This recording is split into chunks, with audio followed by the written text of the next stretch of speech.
BLM movement seen as more and more unfavorable in the eyes of Americans. This lack of conversation and discourse even surrounding this matter doesn't help their cause, nor does intimidating, harassing, and in many instances physically attacking journalists who are trying to tell the story of these protesters, indiscriminately burning down and destroying businesses and enterprises of private individuals, or just randomly targeting them and terrorizing them because they just have a different skin color than you, or they're having dinner, is not a recipe for success. I'm sorry, but a movement based on physical violence, intimidation, harassment, and abuse is not a movement that I wish to be a part of. And time again, we are seeing this being excused.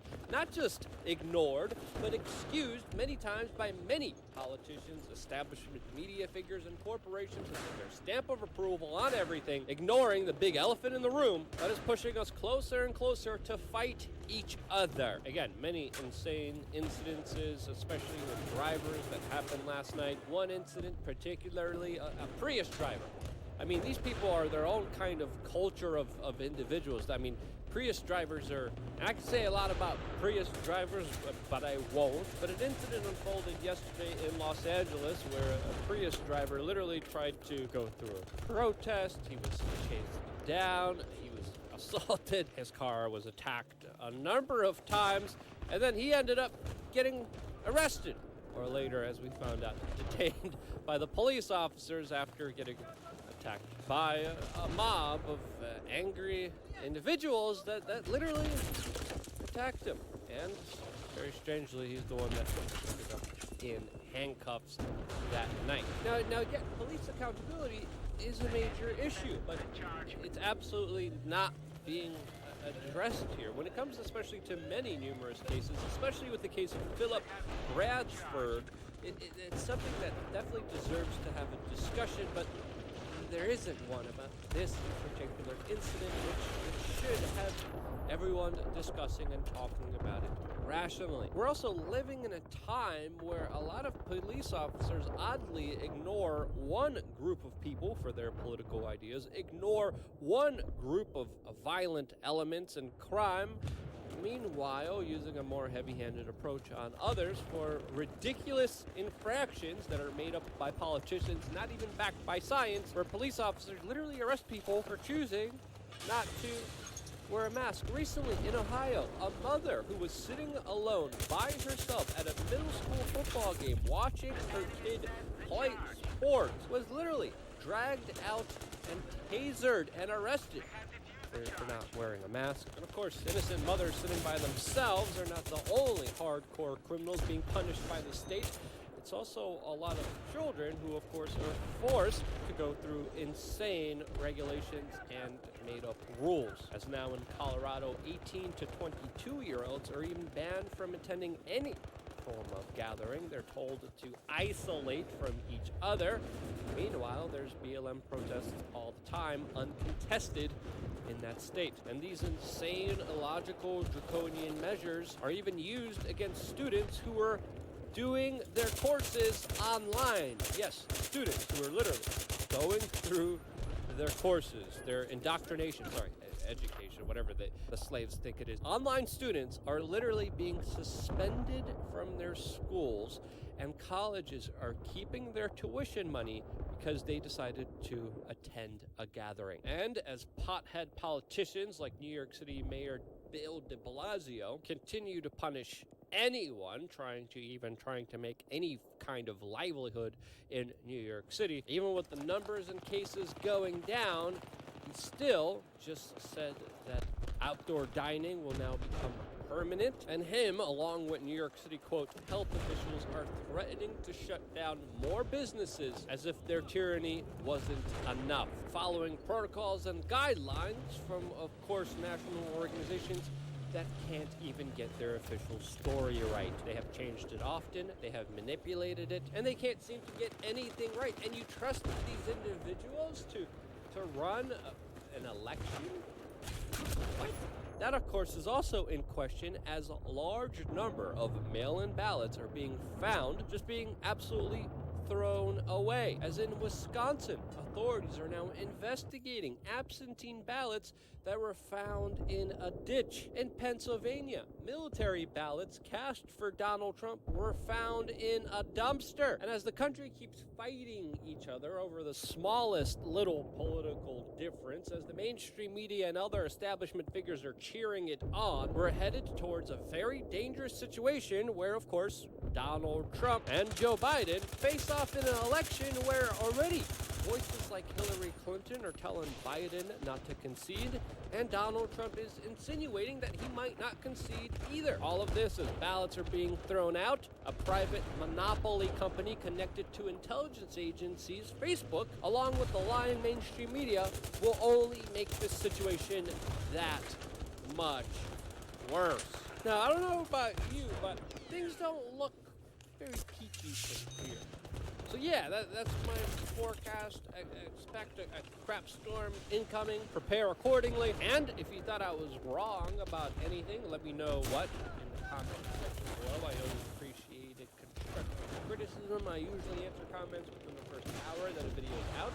So subscribe, click the notification button, and maybe if you win the YouTube lottery, you'll maybe see our video. If you thought this video was helpful, I'm covering all the crap in our society, share it with your friends and family members. It's more important than ever. I wouldn't be here if it wasn't.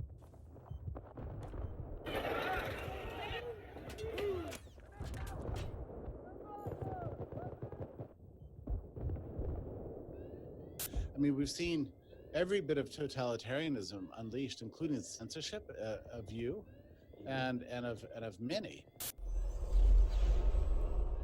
Hey everybody, Josh Huerter, World Alternative Media here, and we are joined by the one and only Jeffrey Tucker once again of the American Institute for Economic Research, as well as a contributor to Forbes magazine, and the author of the new book, Liberty or Lockdown, which I'm really excited to go into today because it's a very timely book. As you can imagine, we have been watching this lockdown scenario play out now for the better part of the last 8 months, and it doesn't show any signs of ending anytime soon. In fact, there's a lot of signs that it's going to get worse. And Jeffrey, I wanted to ask you first to give our viewers the premise of your new book and why you wrote it.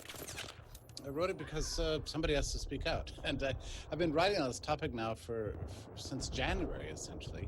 And now we have plenty of evidence that liberty works and that lockdowns do not, and that the virus is not responding in any sense to government power. In fact, everything the governments have done, it's the argument of the book, has been to crush people's liberties, rights, and prosperity. And none of it has had any effect on the virus whatsoever. And the most successful virus mitigation strategies everywhere in the world were the places that remained free, like South Dakota and Sweden, and a few other places, not that many. And that is the right path. So, you know, I'm speaking to you as, you know, a longtime libertarian, and a lot of times people get very confused. Liberty is only for good times, non-emergency times, but actually, liberty is good for all times, and especially under conditions of disease mitigation. I wrote this just January 27th, warning against everything that was coming, and people said I was crazy, that we have a Bill of Rights, we have a Constitution. That would never happen here, but in fact it did happen, and it happened for very specific reasons. And so the book is about those reasons, and about what a huge mistake it has been, and how the public has been lied to at every step. And what I think is going to happen is a huge reaction against lockdown ideology and a re-embrace of liberty after all this is over. And I mean, in a time of emergency, it seems like that is liberty's time to shine. It's a time to prove the ideas that so many of us have put forward for so many years, especially yourself. And I mean, going forward, let's just play devil's advocate for a second here. All these arguments for the lockdown, oh, you're going to kill grandma, you're going to cause all these problems. I mean, what do you say to the average person who's getting this information from the television news and really, really, truly believes it and thinks that you're a horrible, selfish person for daring to say freedom is a good thing in this time of chaos? Well, that's what Dan Andrews is telling everybody in Australia, that anybody who's against lockdowns is selfish. I don't even know what to say about that, because the best mitigation strategies are all based on what society can do in consultation with doctors and managers of long-term living facilities and people in their own risk assessment of their own lives. And the thing that we learned over the course of the 20th century is that you have the best chance of dealing with the disease so long as you have normal social function. But anytime you start locking people down or using quarantines or travel restrictions or business closures, school closures, limits on public events and that sort of thing, you end up causing massive psychological trauma that can result in drug abuse, alcoholism, suicide, and a loss of income. And the people who suffer the most from this are the poor, the middle class, and the people about whom apparently nobody really cares that much. And it ends up being just the elites who win under a lockdown scenario, precisely as we've seen here. So I see this as being, like, it's a little bit shocking to me that we have not had more people against the lockdown since the very beginning. I mean, the forces are growing now, but, where was the ACLU? Where was the left that always claims to care about the poor? Where were the old-fashioned liberals who believed in freedom of association and so on? I mean, we've seen every bit of totalitarianism unleashed, including censorship of you and of many, all in the name of pressing some one ideology on everybody. It's been absolutely Stalin-esque, and it's been brutal and terrible. And I congratulate anybody who survived this through this whole period of the last 8 months with their hope and good spirits intact, because it's been a tough time. Yeah, the government's definitely the biggest virus I see on the planet. And, it's been a very stressful time for those of us that believe in individual freedom. Dealing with this year has been more than just a boot on our throat. I mean, right now, as I speak to you, I'm forced into quarantine in Canada. And, I just want to travel from one place to another, but the government says they know better than me and what's best for me and what's best for everyone around me. So they forced me into quarantine. And I have to ask, we are looking at, back in April even, Bill Gates said that the lockdowns will likely kill more people than the virus. He said back in April, Bill Gates himself. And then he glossed over it and said, but still, we think the lockdowns are efficient and necessary. It's interesting moving forward because we are looking at stats of around 28 million Americans facing homelessness. That's 9 out of 100, almost 1 in 10 people facing homelessness once the moratoriums expire, if the government doesn't buy up all the houses and give them free houses. So I have to ask, going forward with all the problems with employment and housing, what will this look like? What do you think will happen to the economy after another year of this, which seems to be in the books? Well, if that happens, there's going to be a huge liquidation in every big population center. We're always seeing people fleeing California, fleeing New York City, fleeing any city that's not open, just so they can have their basic liberties back. And that's going to have a devastating impact on real estate that hasn't even begun to adjust in a downward direction. It's going to be catastrophic. And for the arts, I don't know, are the arts ever going to come back? They will, but it's going to be a very slow slog. The big problem is what people believe about the future. Why would you open a business if it could just be shut down by your governor anytime? Why would you plan a trip if it could be canceled? Why would you plan any kind of a event if it can be just shut down immediately, as has been happening for the last really 7 months in the United States? It's going to take a very long time to get people's confidence back. And one thing that I don't think is ever going to people are going to be confident about again is public health authorities. And the CDC started this whole lockdown thing with something like 70, 80% approval. Now it's down to less than 20%. People just don't trust anymore what CDC's saying. And governments themselves are being discredited all over the place. People don't believe that Baker, the governor of Massachusetts, knows more than anybody else about virus mitigation. So why does he get to boss everybody around? The same thing with Cuomo. I think all these politicians are going down. Maybe not immediately, but in the long term. This is going to cause a whole generation to be in shock. And by this time next year, we're going to be looking back at the pictures of everybody in masks and people hopping around like grasshoppers and the signs at the grocery store about social distancing and all this stuff. And that's all going to be completely discredited. We're going to realize we behaved like fools for the entirety of 2020. It's going to go down in history, really.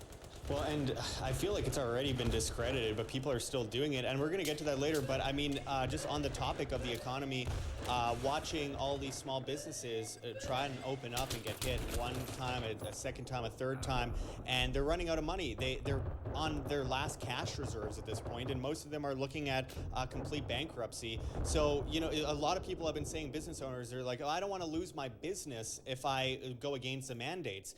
And I'm thinking, well, if you don't go against the mandates, you're probably going to lose your business anyway at this point. So at this point, you kind of have to base things on principle. But I mean, going forward, do you think that there is any kind of recovery from this kind of thing in the next 10 years? I mean, this is so incredibly debilitating for almost any business owner or homeowner. It just doesn't seem like it could possibly bounce back anytime soon. Well, it depends on where you are. There are certain states where things are more open than others. You know, South Dakota experienced a small decline in productivity, but they're completely open. You can have an event there. There's no restrictions on anybody doing anything. Everybody there is doing quite well. Supply chains have been massively disrupted. You know, that's another issue. It's like we got the lockdowns happened at the same time as we had the war in China. So you know that it's like I don't know, double blow, triple blow, quadruple blow, I don't know what you want to call it. So supply chains have been seriously disrupted. We've had the Federal Reserve embark on unprecedented levels of monetary expansion, which, you know, we haven't seen the price increases yet because the velocity of money is tanked, which is to say that everybody's just holding on to as much cash as they possibly can right now for fear of the future. But if that begins to shift, you're going to see a serious problems with inflation coming back. And then we have the government debt, you know, which is, we've gone way beyond our ratios that we spent in the world in any previous war, all wars combined, really. Just in the last 6 months, it's the level of amazing insanity. The economic fallout from this is going to be, I would say, very, very devastating for millions of people, tens of millions, hundreds of millions of people around the world, potentially probably around the world. But so the places that did stay open, South Dakota, Georgia, shut down for a little bit, and now it's mostly open. But even there, you've got some bad economic consequences. I would say Sweden and South Dakota, Taiwan, South Korea, these are the places that are positioned to ride this through with a nice V-shaped recovery. But anybody who stayed locked down, as you know, New York has, which is just utterly irrational. You know, the virus has been gone from the northeast of the United States now for 4.5 months. You can look at the data and see it, you know. But they're still locked down, It's like it's a level of public policy irrationality that I never hoped I would witness in my lifetime. Well, it seems very rational for the government, because why would they possibly relent that power? They've never had so much power in recent history. So it just seems like, of course, they're going to cling on to as much power as they can. And government being an organized crime racket in the first place, I mean, they're laughing at all of this, I'm sure. At least most of the terrible psychopaths in office, especially in New York, considering what happened to people in nursing homes. But I have to ask, did you ever think that so many people would willingly take this beating and defend their slavery to such an extent? I mean, it's almost, even people that are mostly awake to what's going on in the world, most of them are still kind of just complying and doing whatever they're told. It seems incredible. I never imagined that. So I've changed my mind on a lot of things, probably as you have over the last 6 months. One is that I didn't realize, to the extent, to go back to your previous point, to what extent the exercise of power was itself a kind of narcotic for these psychopaths that are in charge, you know? They're ignoring public opinion, they're ignoring the science, they're ignoring the outrage on the part of the business class and parents who kind of they're ignoring it all just so they can continue to exercise power. And it just seems like it's the power itself has become an end in itself. I agree with you on that. As for the public reaction, yeah, you know, I've gone through most of my life presuming that most everybody is an instinctive libertarian, you know? And I think I've just been wrong about that. I didn't really understand. Now, I do think that what you've really got here is a kind of confusion over immunology and virology. Like people, were lied to in the early stages of this disease that 6.6 million, this is New York Times, 6.6 million Americans were going to die from COVID. And that's what they said. And it was a wild and insane prediction, but it got everybody super panicked. So people were sort of weirdly willing to give up their liberty for a little bit of security. Well, there was a panic that they were going to die, and and there was a problem in the early days. And this has to get into a little point about testing. The CDC and the FDA really screwed up the testing. They got kits from WHO and threw them in the trash because they were in China, so they were useless. And then by the time CCD made its own test, they sent it out. It didn't work. By the time the private sector fixed the test and made it work, CDC had withdrawn that. By now, we're talking about, middle of April. So people went through an entire month in the early days of the pandemic in the United States with a fundamental disease. They didn't know who had it, how you're going to get it, I had it, you had it, and people went into a kind of panic. They didn't even understand how deadly it was, which turns out not to be deadly, really, not unless you have pre-existing health immune system basically not functioning. Yeah, if you're over 80 years old, you might get a 0.26% chance of death, which is about the same as the flu, actually. Yeah, sure. And for anybody under 50, it's never good. So, and it's not even about age. It really is about the health of the immune system. Of course. You can be 100 years old and have a healthy immune system. So, this thing... it also came at a time, a very interesting time around the world where we had two successive gentle flu seasons in a row. So there was a lot of people who otherwise would have died last year or the year before, who didn't because of various therapeutic reasons, because the flus were mild. So this widespread but relatively mild virus comes along and wipes out people who were living. I mean, the average age of death for COVID-19 is 4 years long. So that gives you a sense of what we're dealing with here. People didn't know all this back in March and April, and so they're willing to kind of go along.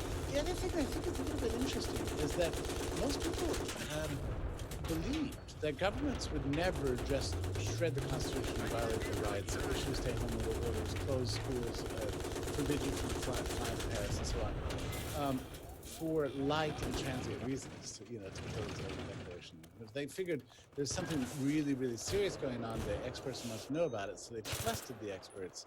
Now, over time, it's turned out the experts were completely wrong, and there's no way they're going to be able to suppress this much longer. I think people are figuring out. Now, the role of the media here, mass media has been really important, because media has, even now, leaning into this idea of that the virus is leading to mass death.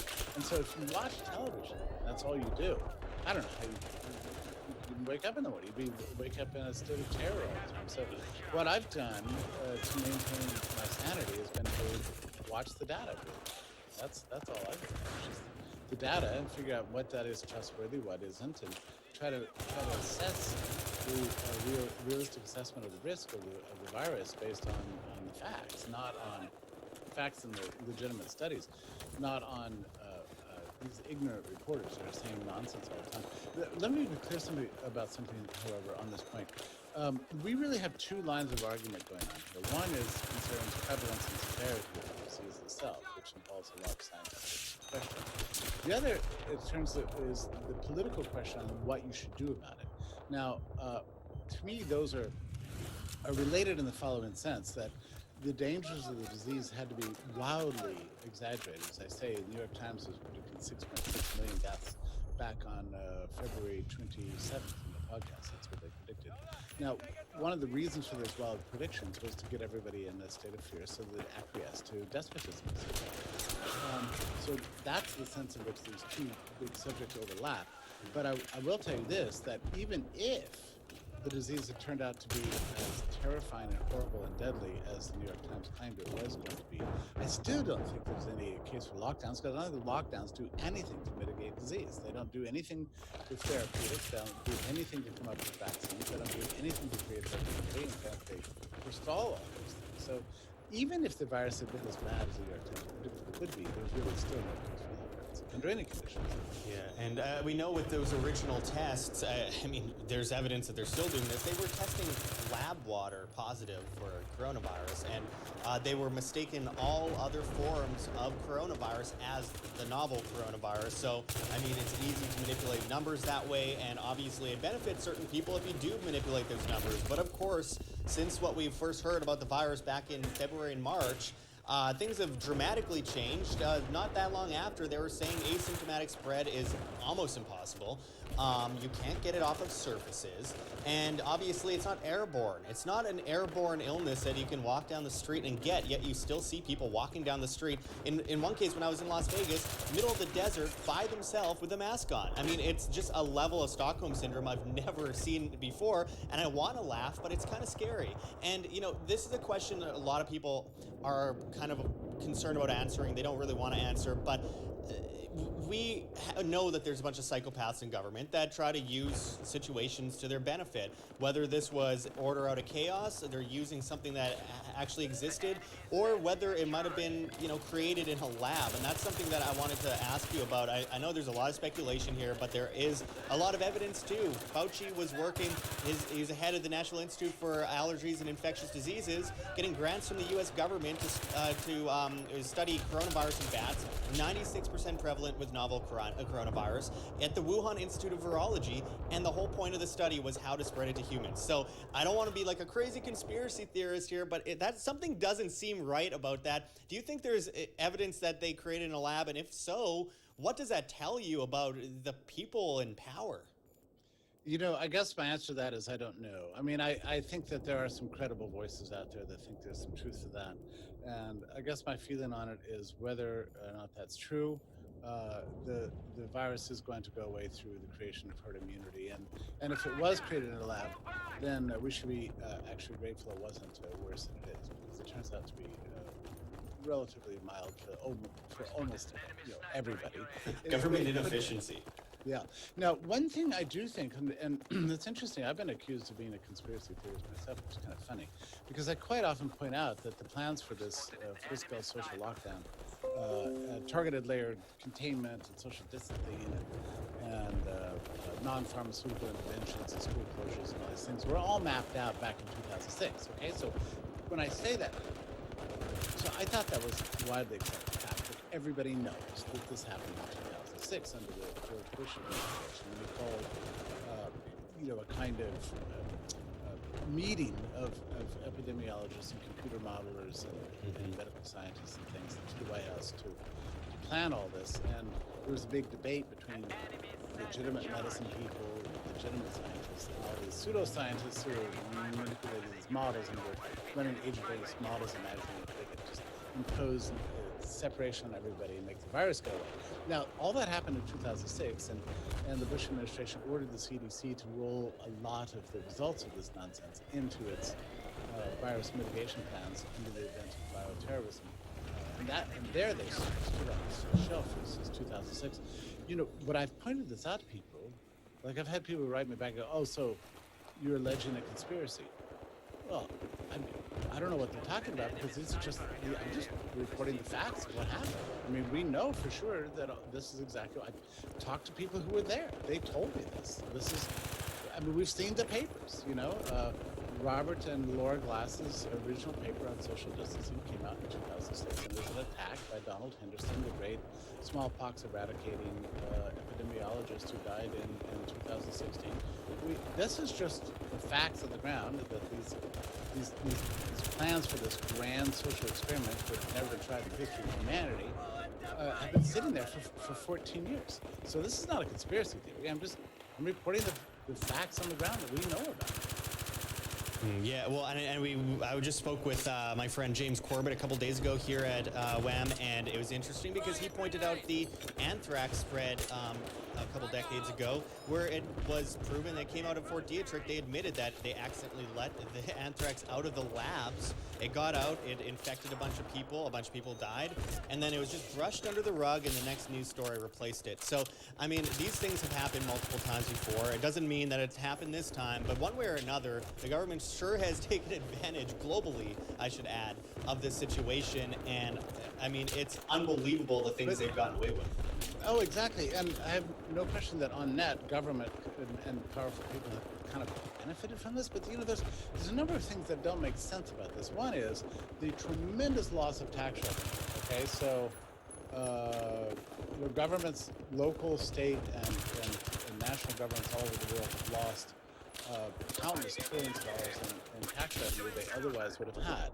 And so that doesn't seem to be in their interest. Another thing that's very interesting to me that I don't understand is the school closures. You know, I've been sort of fighting against public schools my entire life, and I never imagined a time when government itself would just like wake up one day and say, close your schools for months, for endless months. And by the way, when you can send your kid back to school, they have to have a mask on. So this is wrecking the public schools. I don't see how that's in the interest of government to do that. So, I mean, I think that there's an element of what you're saying that, yes, powerful people have benefited from this, but also powerful people have done some extremely stupid things that aren't even in their self-interest either.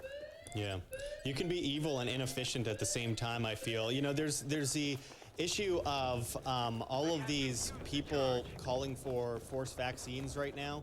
And look, regardless of what people feel about vaccines, I think the issue is really you can't force people to put medicine in their bodies, whether you call it medicine or not. And right now we're looking at the possibility of technocracy, Chinese-style type technocracy, where, you know, social credit. A lot of people are talking about this issue, where people would have social credit. They've been pushing this really hard in Australia and in Sweden before this whole COVID thing. What do you think will be the resistance to something as blatantly tyrannical as forcing people to vaccinate? Already I saw a poll that said something like 70% of Americans will not get the vaccine. No intensive. And it's actually very difficult to get around people up stick a needle on their arm, something they're very suspicious of. I mean, people are actually even now distrustful towards the flu vaccine, right or wrongly, I don't know. The fascinating thing about the vaccine issue that I've had basically whispered to me by some serious experts here, and I looked it up actually this morning. I found a paper that was published earlier this year, which confirmed what one infectious disease expert at Ivy League University told me, which is that a vaccine does not make the virus go away, right? It doesn't crush the vaccine. It doesn't build a wall in your system that blocks the vaccine. That's not what that blocks the virus. It doesn't make you immune, you know?